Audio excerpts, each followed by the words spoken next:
I'm Vladimir Dutier, reporting here from the CBS News Upper West Side Bureau in Manhattan, while my colleague Anne-Marie Green is just across the way in Philadelphia from her home office. And we've got a lot to get to today, Anne-Marie.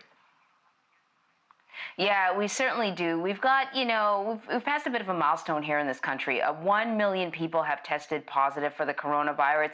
It's a pretty grim milestone, and it's coming as the president is really focusing on more widespread testing in the hopes of getting the economy up and running again. So we're joined now by Major Garrett to talk a little bit more about what the administration is saying. First off, Major, I want to ask you, has the administration or the president commented on this 1 million people positive milestone? No, not in the sense that it is a milestone that is sort of shocking and numerically almost unimaginable 4 or 5 weeks ago. The administration is focused much more on adaptation at the state level, whether it's testing or the phased reopening and the federal guidelines, and a very important executive order issued by the president last night using the Defense Production Act to assert that meat processing, slaughterhouses for all protein industries is in the national security interest of the country, is a imperative part of the U.S. food chain. And through this executive order, setting out very specific guidelines for worker safety, but also mandating that those slaughterhouses, we also call them meat processing plants, stay up and running. And that's a very important move by the administration to deal with anxiety and realities in terms of worker safety, keeping the food supply chain up and running, and declaring that these processing, meatpacking, slaughterhouses have to stay open. You know, Major, it's a tough call because you're essentially, and it goes to the question that we've been talking about for the last couple of days now, with this push to reopen the economy, to reopen the country, certain parts of the country. On one hand, certainly people do want to get back to work. People do want to get a sense of normalcy back in their lives. On the other, you're essentially saying to folks, you've got to go back to work, even though these conditions may not be safe. And of course, there are laws for companies to keep employees safe when they are working. And so if someone, and I've seen, for example, certain governors suggesting that if people choose not to go back to work because they're concerned about their health or their safety, that they may be considered not employable. They may actually get fired for those reasons. So how is the administration seeking to balance those two sort of polar opposites? Well, let's just talk about this executive order because it is an example of the administration declaring something part of critical infrastructure. That's the terminology for these slaughterhouses, meat processing. That's poultry, pork, cattle, everything. So over the weekend, OSHA, Occupational Safe and Health Administration, and the CDC placed guidelines for safe worker treatment within these plants.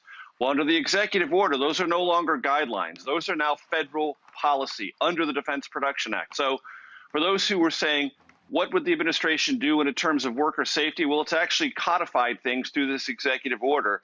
And I've talked to people within the industry who saw the executive order and said, wow, that puts some real teeth in these worker safety, and it gives us actual hardcore guidelines about doing this and the means by which to keep the processing slaughterhouse plants going.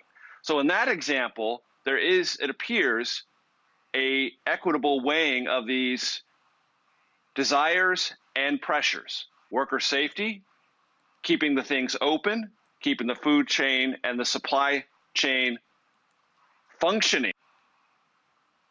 About that, because as we learned when this COVID-19 experience was just dawning, anxiety about future supplies can lead to overconsumption, which some people interpreted or branded as hoarding. That can disrupt the supply chain even if it's fully functioning. So all of these things, at least in this particular instance, and I'm not talking about every instance around the country, because there are millions of adaptations going on in every state, in every household right now.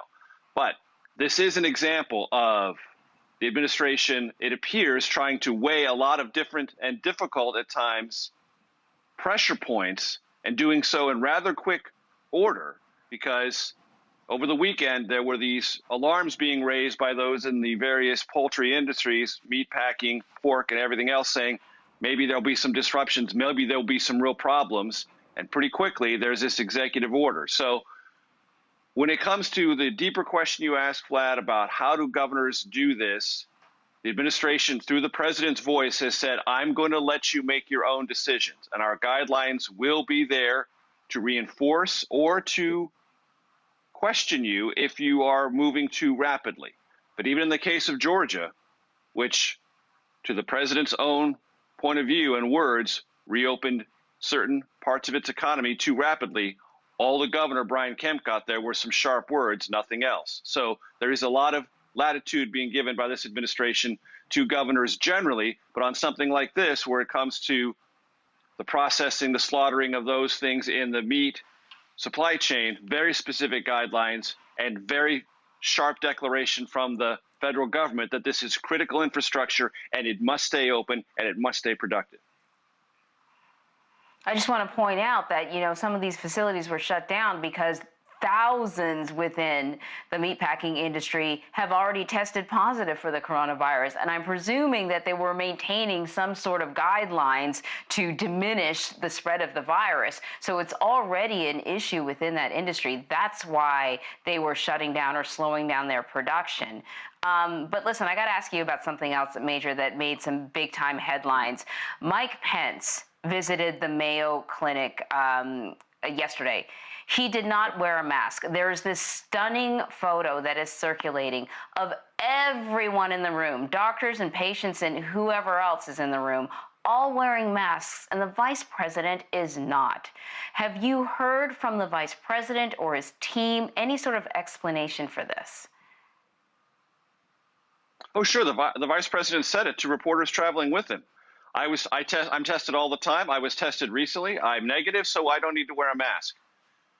Yesterday, for my show, Debriefing the Briefing, I talked to Dr. Ali S. Khan, who is an epidemiologist by training. He was with the CDC for many, many years. He's now the dean of the College of Medicine at the University of Nebraska. He said, look, everyone should and must be wearing masks.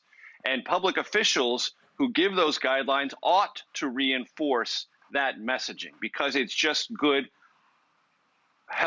public health practice, and it is good modeling practice. But the vice president knows that the man he works for and the man he answers to every single day has said, I'm not wearing one in public. And Vice President Pence knows that there are things about even modeling in the era of COVID-19 that the president perceives as weak. And masks is something that he has said out loud, I'm not going to do it. And the vice president knows that if he did it, there would be another array of questions about why isn't President Trump doing that? Placing pressure on President Trump, possibly. Vice President Pence is not going to do that. So he's willing to take the heat for not wearing a mask in public, even though everyone around him is, and even though he was briefed by the Mayo Clinic through its own words about its policy of wearing masks, he was not going to cross that line with the president. All right, Major Garrett, I know you got to run, Major. Really important information there. And we should point out that the Mayo Clinic deleted a tweet where they had indicated that they had given the vice president those guidelines. Major, thank you as always. We appreciate it.